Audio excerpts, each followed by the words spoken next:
making ghost stories that will keep you up at night. Coolie Duppy.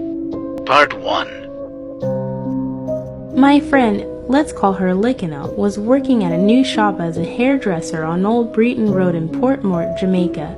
She was the only person I allowed to do my hair at the time, so I started to frequent there.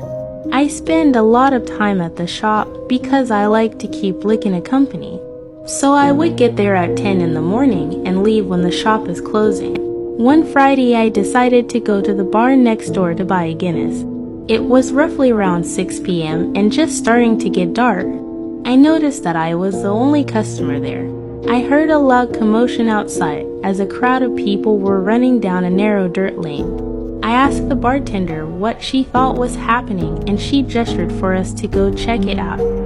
We followed the group of people to an ackee tree where there was a light-skinned, slim-built girl wearing what looked like a nightgown. She was almost at the top of the tree.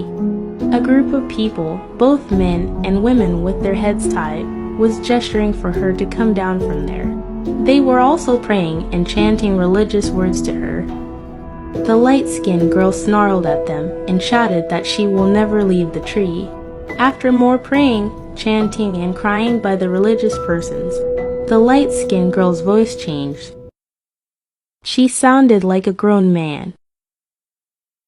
Check out part 2.